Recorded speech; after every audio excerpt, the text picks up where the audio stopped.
Well,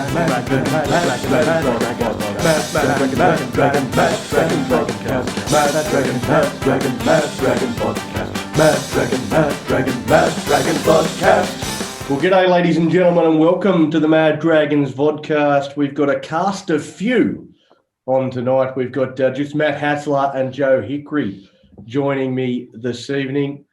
I don't know why, but losses to Manly always seem to hurt me. They always seem to stick with me longer. This is a game that I thought we were a massive chance of winning, despite the fact we were missing 8 players. And there were glimpses in this game of what we are capable of, but dreadful second half performance sees our season once more hanging by a thread. The game aside, Matty, do you think we will make the 8? It's going to be difficult. We've had a pretty easy run. Well, what should have been an easy run recently. That's going to get a lot harder after the Gold Coast game. We play South twice, I think, and there's a few other games. Most of those games will be expected to lose, and with the suspensions, for the the barbecue that Vorney decided to have, and Revelara as well. Look, it's going to be difficult, but if they can get themselves sort of motivated and do what they did in the first 10 minutes of the Manly game, if they can do that consistently for the full 80 minutes of each game, then absolutely, definitely in with the chance of making the 8. Yeah, I think we're a good chance of beating the Titans, and we have some other key games. I think the other 2 key games are the Raiders and the Cowboys, but I think we need to find a win over, South, the Roosters, or the Panthers if we're going to make the 8. I think we need to win at least one of those games. We need to find what would essentially be an upset somewhere. So I don't know. I have this feeling that we will be sitting in 8th spot heading into the last round of the season against Souths and needing to win that game to make the finals. And that might be what it comes down to. So, now, Joe, I talked about glimpses of greatness, and the first try of the game, that was more than a glimpse. It was a brilliant try to Tyrell Sloan. How did you rate Tyrell's performance? A cracker. What about the last try that they set up? That was unbelievable. And even his defence, I couldn't fault him the whole game. And, definitely the future looks good, you know what I mean? And then I really don't see us. I know we're losing a big strike weapon in Matt Duffy, but what we lose, we make up for in Tyrell Sloan for the future. And meant to be, and I think is as well, a better defensive player. So that said, it was pretty disappointing to see how many tries we leaked on our try line. It was no brilliance from Manly. They just crashed over the line and scored their tries, and it wasn't Tyrell's fault. It was just all of the boys just couldn't match up with the offensive play from Manly, and our defence just let us down on the try line, which has been the case a lot this year, And we tried, and we had a couple of players. I know Tarek looked like he was gassed, and so did Benny. Benny gave it 110%. He was gassed too. You can just tell. So I think that bit of a gamble didn't pay off, and I think Hook should have rested them. So in saying that, though, overall in attack we showed a lot of flair, but just our defence and the amount of points you leak, you have to make up for in attack later, and it just makes your job that lot harder when you're not defending that well on your line. So that's what let them down this week. I think their goal line defence, and also not running up the defensive line and committing themselves. I don't know what they were standing there and waiting for the players to run up to them, I don't know what was going on there. Did you guys notice that too? Yeah, look, if you have a look at the number of set restarts that we've given away in recent weeks, maybe Hook said to him, look, just don't fucking rush up, just hang back just enough, to take that out of the equation, which didn't particularly work that well. But look, the goal line defense was, for the most part, pretty fucking ordinary. It was three very, very fucking soft tries let in. And look, they're going to have to fix that up. And the one thing that I said on my own page and on the Mad Dragons page as well is discipline let us down big time. Fucking big time. Too many set restarts, too many penalties. You cannot win games of football playing like that.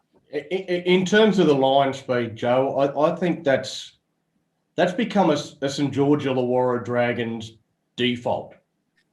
Like that is when things start to break down, when things start to go against us, that is something that we fall back on. So that's something we've been doing for the last decade. We did it under Steve Price. We did it under McGregor. We haven't really done it under Hook. This is one of the first times I can remember where we really did stand back and wait for the ball runner to come to us. And it's when things go wrong, you go back to that sort of default setting. Just on Tyrell Sloan, 125 metres, a try assist, and 4 kicks diffused. But it was the things that don't show up in the stats that I loved about Tyrell Sloan's performance. The number of times where a player, one of the forwards would take a hit up and he'd stand in the tackle, and Tyrell Sloan would be standing there waiting for the ball to come to him. And the number of times the ball went across into the back line, Ben Hunt went to the line and he had Tyrell Sloan on his inside, and he dummied to Sloan and had players out and went to the player on the outside. Like, he was everywhere on the field, and he just worked his absolute ass off. And it's the things that he was doing off the ball that were just as impressive as the things he did when he actually did get the ball in hand. The kid is a special talent, but I keep telling everyone out there in the Mad Dragons audience that Sloan, he is the third best of our rookies. He's not the best. Our best two are Junior Ramon and Jaden Sullivan. We need to see more of these kids because they are unbelievable. Now, I watched the game on KO delayed as I had some other commitments with commentary and whatnot over here in Western Australia. But Michael Ennis was really critical of Andrew McCulloch always using the crash play when we had an attacking opportunity. But it did lead to the try for Josh Maguire. Matty, did you think this was a bit of a tactical error in always using that crash play when we were close to the Sea Eagles line? Or was it a weakness that was identified for Manly that we were able to exploit? I think it was an absolute mistake. I've seen us try the clash play before, and it's worked probably maybe 10% of the time, if that. Yeah, McCulloch got a try out of it, but the number of tackles that we wasted trying to do that when we should have been looking for other options, it was almost like they basically decided, right, the only way we're going to break through them is to try to track a bloody, crash play and hope it works. They tried it at least fucking half a dozen times that I can recall. It came off once. I think it was a tactical error. Do you think our halves weren't showing enough creativity as well? We're relying on our forwards to barge play and whatever you want to call it. I don't think our halves. They didn't get the opportunity. McCulloch never gave them the ball. He kept going to the forward. Yeah, but it's Ben Hunt's the captain. I want the fucking ball. I've got something in my mind I want to do. Cameron Smith, when he's playing, he's got 2 or 3 sets of tackles in advance of a formula, a play set that he's going to do down the line. I think the halves have got a lot to answer for too. They've got to call out for it. They've got to say, well, I want to do something here with it. We've got numbers out here. Talk to their fucking players. Talk to their centres. Talk to their fucking wingers. Step back. Go out. More creativity. There was no creativity in the halves either. I think it's just McCulloch's fault. I think it was a clear tactic that was drawn up by Hook. I think it was something that Hook had identified in Manly, that they are susceptible to the crash play. That they I don't know. I haven't had a look through the stats. I haven't paid that much attention to Manly. But I think this was a coaching thing. Yeah. I think this was something that Yeah, but that didn't work. It didn't work. They kept doing it. They scored once from it, despite the fact they did it about 15 times, and it didn't. I suppose when you're running that crash play, what you ideally want to happen is you want Manly to start then compressing and then use the ball out wide. They never did that. They just kept using the crash play. They kept trying to crash over from close range using the big man. And I don't really understand it because Manly, it's not like they're an undersized forward pack that we're going to barge over the top of. They've got some big lads through their middle third. Mate, their barge play was much fucking greater and much better than ours. And they showed that they were stronger than our forwards and our players. They would just barge over and score the easiest and softest of tries. So what made them think they were going to be able to compete with them in that realm? Yeah, they needed to be more creative, and they weren't. I think this was a coaching error more so than a player's error. I agree with you. I think McCulloch's going to get a lot of the blame for it. Michael Ennis was certainly heaping a lot of shit onto McCulloch for always going to that option. When he had options out the back with the halves and they were setting up shape out wide. But I think this was a coaching decision where they actually decided that this was the tactic that they were going to use close to the line, and it didn't work. So, Joe, talking about the strength of Manly, Hamoli Olakau'atu, is he a super player or did we make him look better than he is? No, speaking to a mate of mine, Ardell, he's a Manly fanatic, and he's always had raps on this kid, and he used to talk about him quite often. You know, like us, we know our juniors and we know who we have in the stables, and he was excited that he was playing, and he said this kid is a talent, and it's shown. But the guy has Jason Taumalolo blood in him. It's his cousin. The guy's a beast. So no, he's just a special kid. But our defensive line didn't help our cause much either. You know, yeah. But this kid shows a lot of talent in a lot of the teams he plays. So it's not just us. You know what I mean? Yeah. One of the big frustrations from me out of this game was the amount of ordinary players that we made look good. Like Kieran Foran hasn't played that well since 2010. Cade Cust wouldn't make our reserve grade team. Brad Parker wouldn't get a run for Woy Woy. And, Moses Sully only ever looks good against very poor opposition. And we made all of these blokes look good. But Olakau'atu, Josh Schuster, these two are great talents. These two are really good players. And, Schuster, he was good. They caused all sorts of problems on our edges. And, that brought about what ended up being a forced change, but a necessary change when Willie Army got injured because he was not handling Olakau'atu on that edge. Him and Norman just had nightmares. And Burns. And Burns too. Well, they switched Bird over to that side and brought Burns on the other side, and Sully was running right over Burns. So we needed two Birds out there. We needed two Jack Birds because we only had one centre that could actually fucking tackle. So that was a big frustration. But yeah. So there's your answer from 2 weeks ago or a week ago when you asked me where should you put Jack Bird. Jack Bird should remain in the centres just for pure defence alone. Well, I mean, I think he's got to play both centre positions at the moment because Willie Army's been injured. We don't have anybody on the other side. Like, you're not going to play. Billy Burns is not a centre.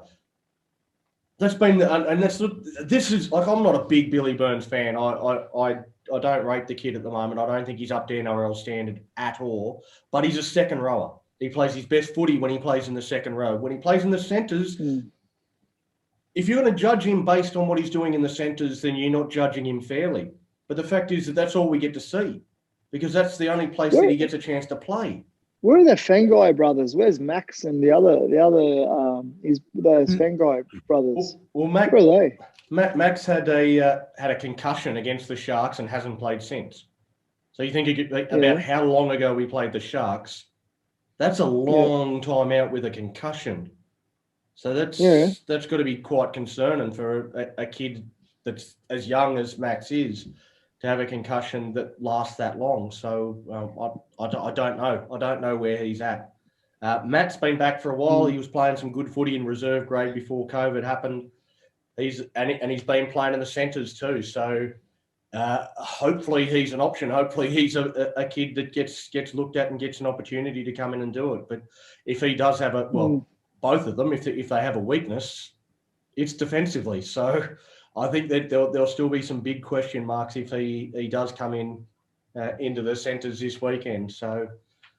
Yeah, I with no Lomax, with Lomax still he's going up into quarantine in Queensland shortly. With him not able to play, I worry about us on the edges. I don't think we've got enough quality defensively to cover that. So it's certainly a bit of a concern. But Matty, at halftime we led 14-12. What were you thinking at halftime? What were your thoughts? I was reasonably confident that we could at least go with them in the second half and, maybe get a 2-point win or take it to the golden point and see what happens from there. But that first 10 minutes in the second half it was an absolute coach killer. Yeah. Absolutely pathetic defense. And that just basically, they were behind the 8 ball from that point on. And to be honest, never really recovered. Yeah, I mean, you guys know me. You know that I'm as positive as they come, and I never give up. And while I certainly didn't give up, I said to my wife at halftime when we were actually leading that I thought we were going to get lapped in the second half.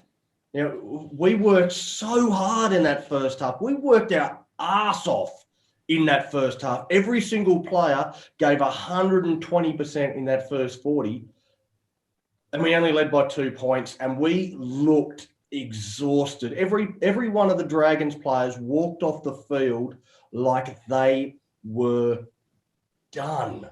Manly, they sort of walked off, certainly looking like they'd been in a game in that first 40.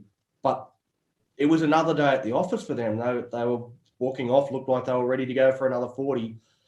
I thought we looked like a team that was spent, and it showed in that second 40 minutes. I don't think it was a lack of effort. I think we were just completely gassed. And, as you said, second half started. It was about 10 minutes before we actually touched the ball.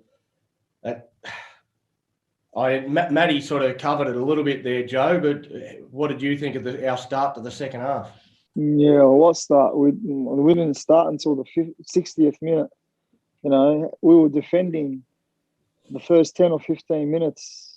We had no ball. They had 80% of the ball. We only had 20% of the ball in the second half, in the opening 10, 15 minutes. But in saying that, though, I think we were down 2 players, and I think Benny Hunt was exhausted, and so was Tarek Sims after the first half. You could just see him, as you mentioned before the show. He was gassed. He was finished. So we were playing with effectively about 11 men. Although, in saying that, Hunt tried his heart out, mainly defence. He was a machine, and you can't take nothing away from him. But he had a hard Origin game 2 days before. So I think that Hook should have rested Hunt, I think, for that game. Do you guys agree? I totally agree, mate.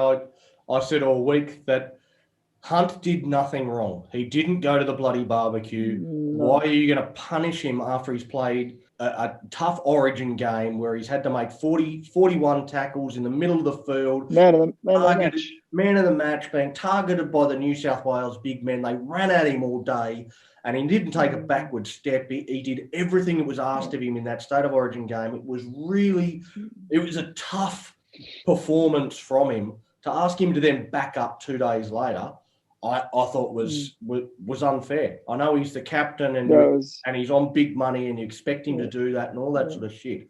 But I think it would have been better for our season for Hunt to have been rested in that game. And I don't. He did have a poor game.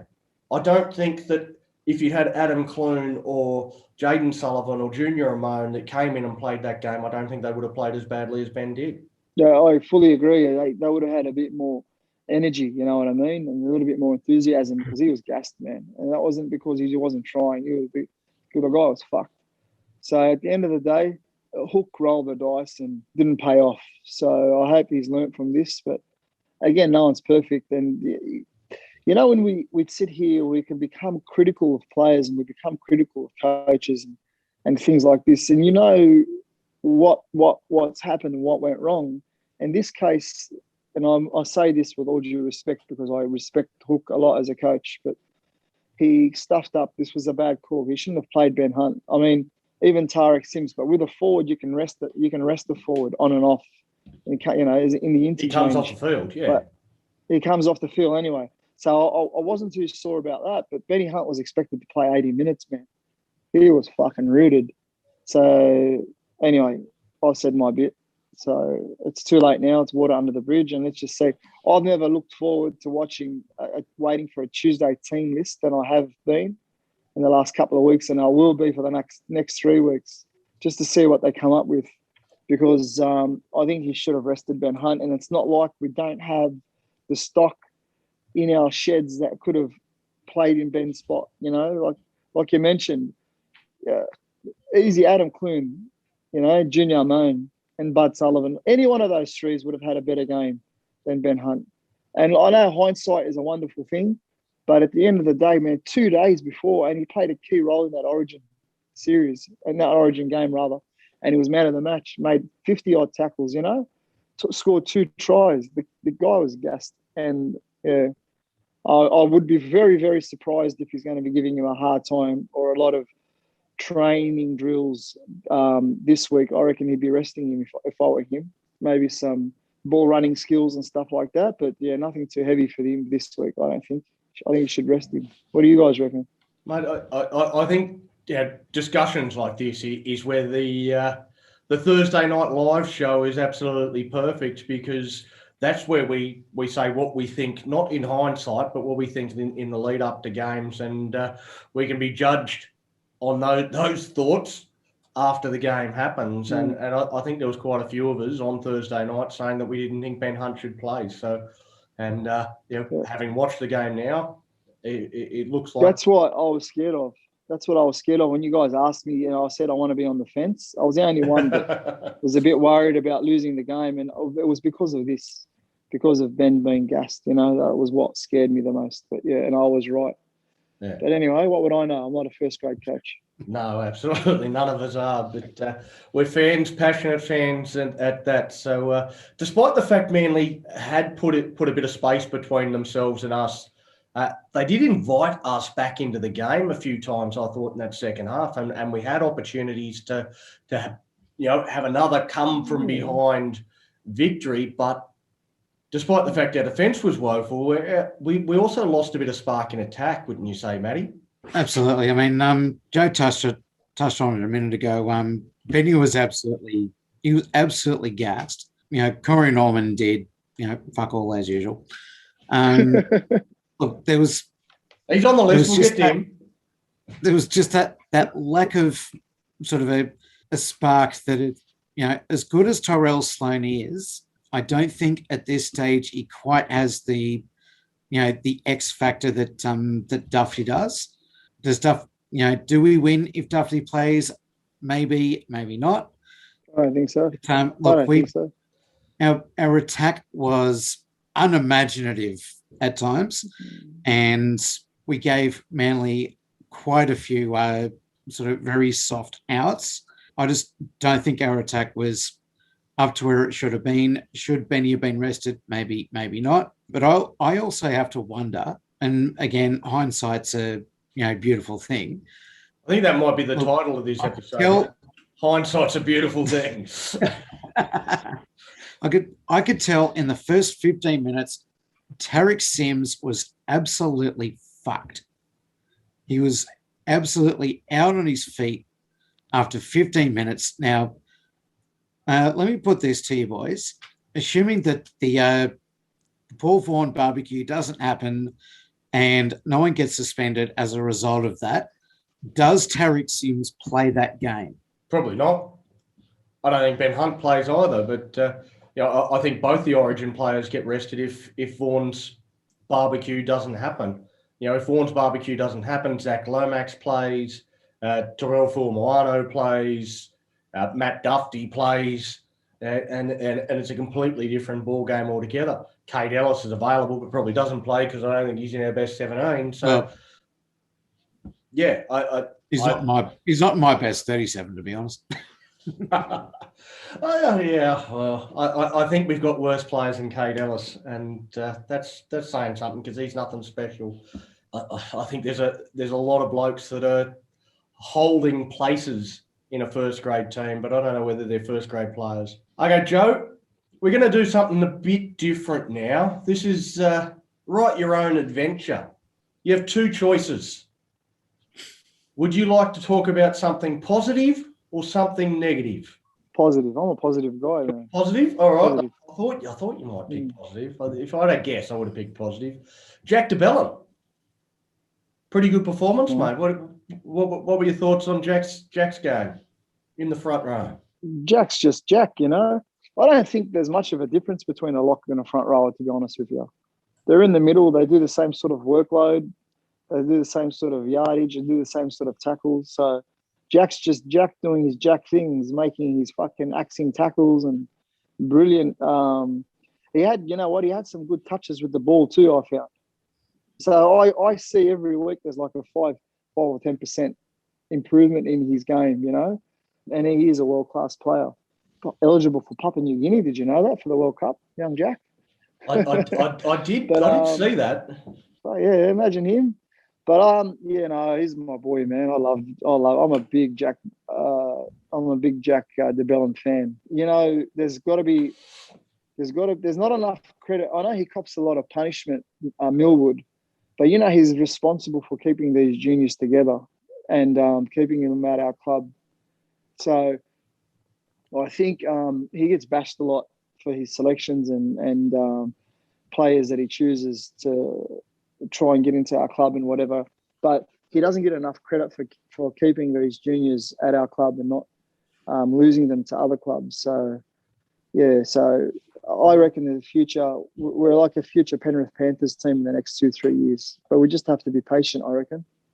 Well, that's a possibility, mate. But I think for Millwood to get any credit, there needs to be fruit. Like at the moment, it's all possibilities and maybes, and we think they're great players. We've seen them come up through the system, and we have high expectations. But until there's fruit, Millwood's still a dud, and a lot of the players that he's brought in have been proven to be duds. So you can't give him credit for keeping the juniors together and ignore the fact that he brought in Corey Norman and paid him way too much. And even Ben Hunt, who's had a fantastic year, you paid him way too much. And the number of players that we have let go and the number of mistakes that have been made in recruiting, I think he still deserves to be held accountable.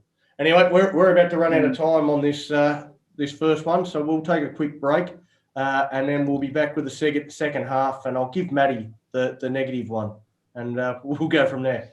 All right, we'll be back shortly. Well, g'day, ladies and gentlemen, and welcome back to the Mad Dragons podcast. We don't have too much more to get through tonight, but we gave Joe the choice of positive or negative. That means there's only negative left. So we'll throw over, and you might not necessarily think this is negative at all, Matty. You might actually have a very positive opinion on this next player that we're going to talk about. But Cody Ramsey, what are your thoughts on how he's going and progressing as a winger in the NRL? From what I've seen, the few games that he has actually played on the wing, I'm not convinced that's his best position. Yeah, we've tried him at fullback a few times, and with Dufty gone, I thought we might have put him at the back just to see what he can do, because he is touted as the future fullback. But I think defensively he's a little bit lacking, and look, he's obviously got speed, but he doesn't seem to get enough opportunities on the wing to sort of display that, as opposed to what he might get at fullback. So I'm not convinced that Ramsey is the future as a winger, to be honest. I'll go a little bit harder, and this might seem incredibly harsh, and I know we've got some players, family members, and all sorts of stuff that are on our page and might see these videos, but I think Ramsey is close to the worst regular winger in the entire NRL.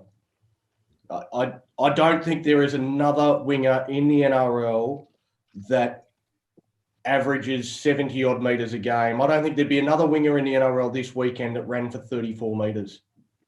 It's not acceptable. It's not acceptable at NRL level for a winger to run for 34 metres. These are the guys that bring back kick returns, and they're the guys that should be making your long range breaks. These are the guys that are helping you out of your own end. You can't have a game where you run for 34 metres. It's not good enough. And I think he's been over 100 metres as a winger twice this year. The first one was in round 1, and he's done it once since, and that was against the Bulldogs. Yeah, I really don't think he's cutting it as a winger. He's a very good fullback, and we need to see him as a fullback. And I think people are judging Cody Ramsey right now based on what he's doing as a winger when that's not his spot. He should have been dropped back to reserve grade months ago to play as a fullback and show what he can do as a fullback. That's my frank assessment of where Ramsey's at the moment. I think he's a very good fullback, but I don't think we've had a chance to actually see that. I'll give you the same choose your own adventure, Matty. Positive or negative? What's your choice? Do you want to go negative? Do you want to double up on negative? No, look, let's go positive. All right. The other bloke that I thought was really impressive, and he's copped a bit of stick this year, is Josh Kerr. I thought he had a really good game. What were your thoughts on Curry's game? Totally agree. He ran very hard, very strong. Yeah, ball security over the line wasn't as good as it should have been, but that game against Manly was probably as good as I've seen him play in recent times. I had my doubts about de Belin moving into the forwards and Ford coming into that lock role, but look, he did all right. He made a pretty good account of himself. Maybe with a few more games under his belt in that position, maybe leave de Belin in the forwards and leave Ford there. Yeah, no, I think it was really, really strong, solid performance from Josh Kerr. 4 offloads in this game, and that's something that he can bring. It's something that we need, and I think Jaden Sewer coming into the club next year, that's one of his real strengths, is that he can stand in tackles and offload and create that second phase play. And we saw with that first try how dangerous second phase play can be.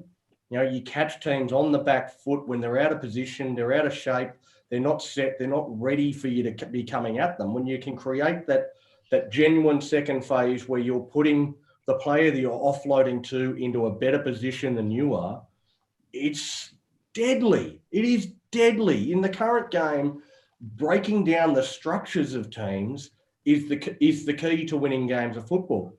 And Josh Kerr, I think, helped us create some scenarios where we could actually do that in this game. I thought he ran hard. He showed more aggression than he's shown. I think he's been a bit of a powder puff girl at stages during the year. And my criticism of him as an edge forward is that he's a huge human that should be running over the top of halfbacks, and he hasn't been doing it.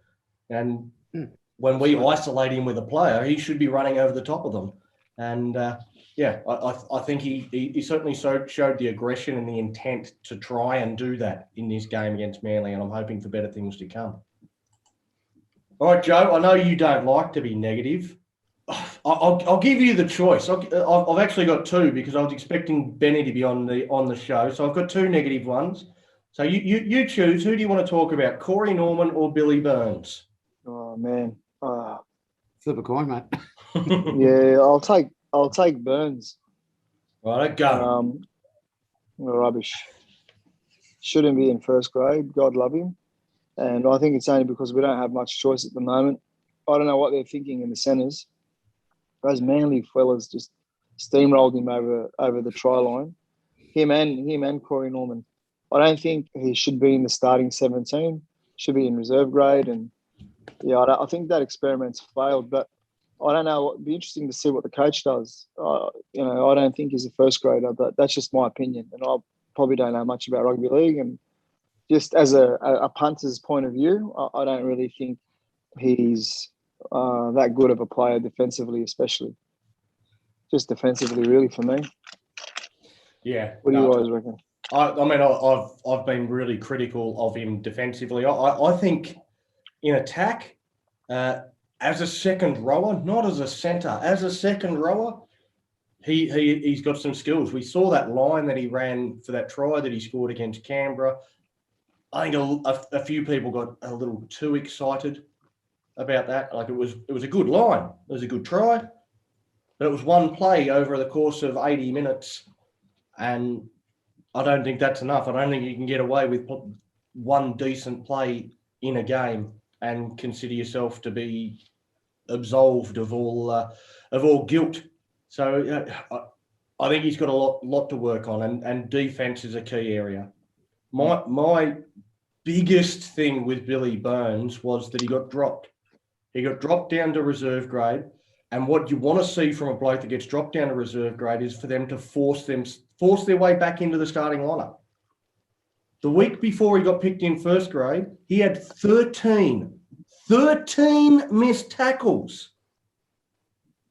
So you get promoted. You get promoted for bad work. Yeah, gets picked in first grade the next week. Like, how do you... People are carrying on this week because Corey Norman missed 6 tackles. This bloke missed 13 tackles in a reserve grade game, like a much lower standard of footy, and his defence wasn't up to it. So he didn't go back there and shoot the lights out and earn his spot back in the top grade side. He went back there and played like a busted. When he wasn't picked, when he got scratched last minute from the reserve grade side. I didn't think he was playing first grade. I thought he'd just been dropped from reserve grade because he wasn't good enough for reserve grade.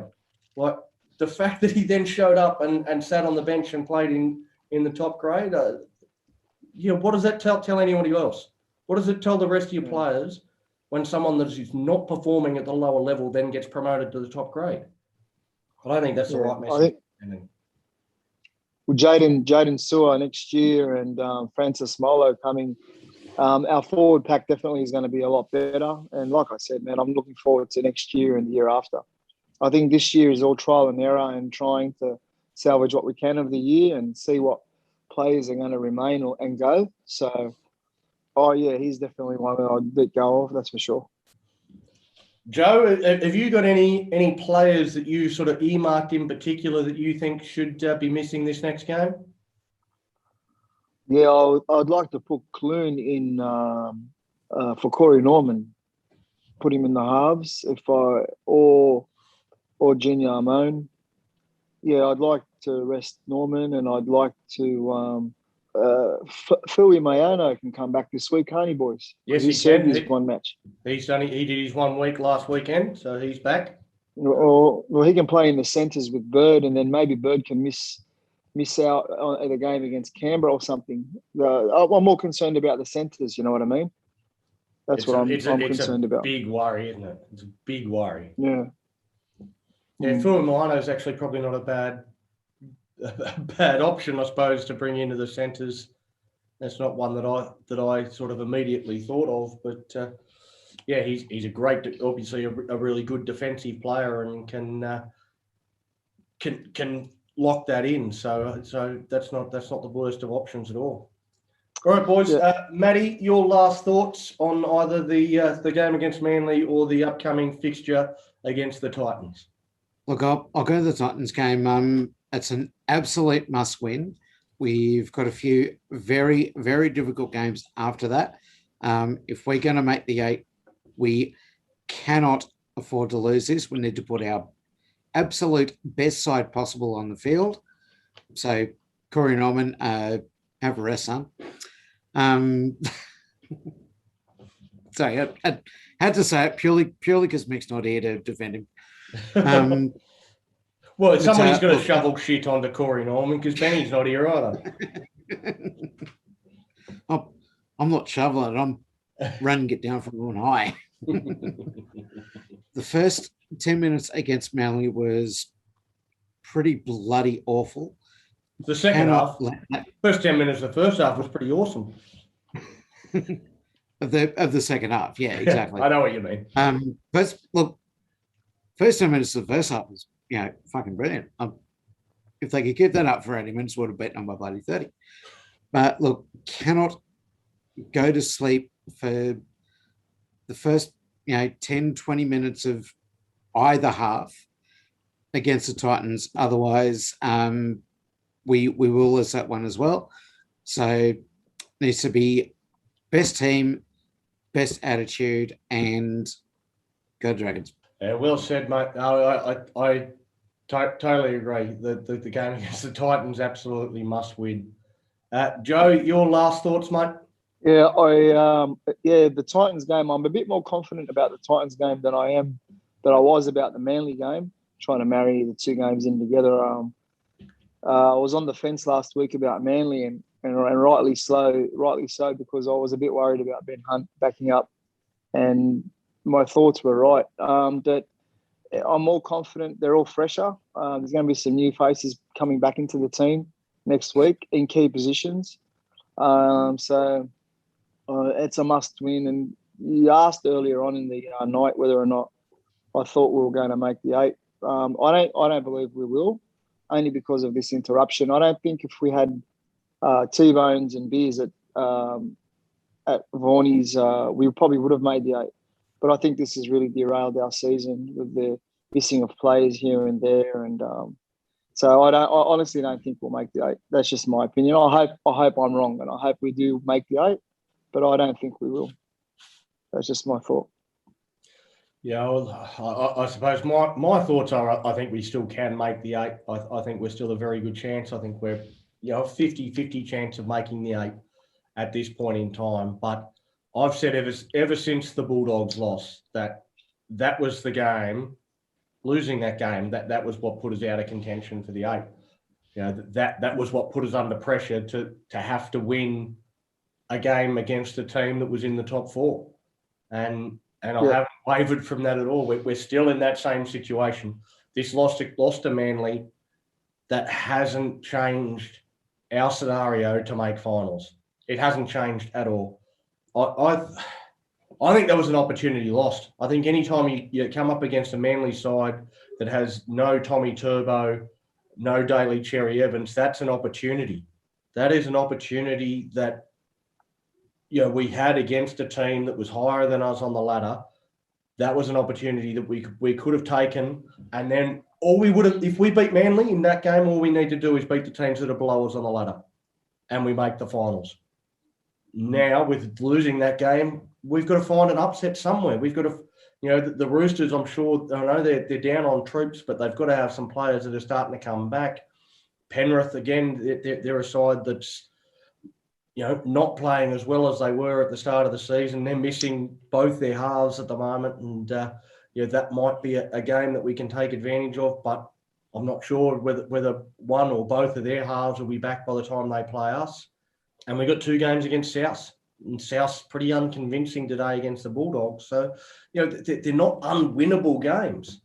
They're not teams that are absolutely unbeatable. So I think there's some possibility for us to make the 8. But if I was a betting man, and yeah, I am, I would say we will be in 8th spot heading into the last round of the regular season playing South, but I don't think we'll beat South. So I think we'll lose to them, and that will be where we lose our spot in the 8. So I don't think we'll make the 8, but if we can manage to win the games we're supposed to win and then find an upset against one of those other teams, we play finals.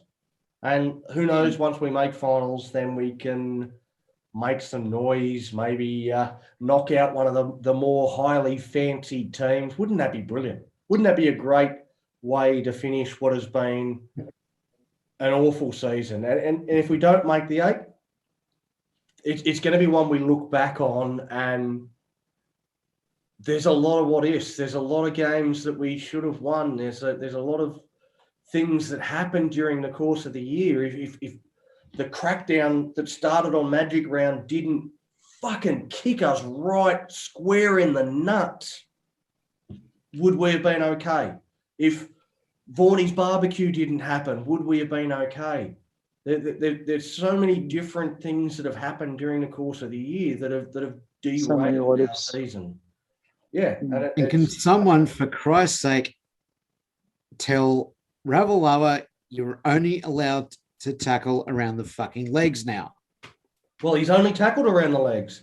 He's just got to use both arms at the same. He's got to use the arm where he hits with that shoulder. He's got to use that arm, which isn't written anywhere in any fucking rule book. Just pretend you're bringing your fucking arm around. Doesn't matter if it hits or not. He did in his last tackle. He hit with this shoulder, and wrapped with this arm, or the other way around, whichever way it was. But he wrapped with the opposite arm to what he hit with. A different shoulder. That's not written in the fucking rule book anywhere that you have to wrap with this arm. It's not. That's not part of the fucking rule. So the last one was absolute bullshit, and he got 4 weeks. We're talking about crap. We're talking about. At least he's going to be fresh. We're talking about beating the top 14. We're talking about dry, Joe. 14. You're not usually that dry. Yeah, but he's going to be very fresh. But when we play a top 4 team, he's going to be main reason we might win a game against a top 4 team because he's back in the side. Mark my words, he'll have an impact in one of those games. Yeah, the thing with Ravalawa is I don't want him to be tentative, and I know a lot of Dragons fans will say you're absolutely nuts, Donny. Like he needs to change. He needs to be less aggressive. He needs to, he's a marked man now. We need him to be aggressive. We need him to come up and be making shots. We need him to be putting hits on. Mate, yeah, he certainly needs to obviously change something in his technique. Yeah, but if you get some fucker that cops an absolute beauty off him and decides to, just have a bit of a, bit of a rest for a bit, the ref's going to, bloody send it upstairs and, he's going to get another bloody 6 weeks. So we need everything to go our way against the Titans. We need to win this game. This is, it feels like we've been saying this is our season on the line for quite a lot of games this season. That once again, if we lose this game, I think all hope goes out the window. There's not a lot of hope amongst Dragons fans as it is. If we lose to the Titans, then that's game, set, and match. And there's not too much we can do about it after that. We'll be playing for a bit of pride in the jersey. Hopefully we have some, and we can come out and show it this weekend against the Titans. I'll see you Thursday, boys. We'll do the live show once again and preview that game. Hopefully then we'll definitely know what the team looks like and who's in, who's out, and we'll go from there. Go the Dragons.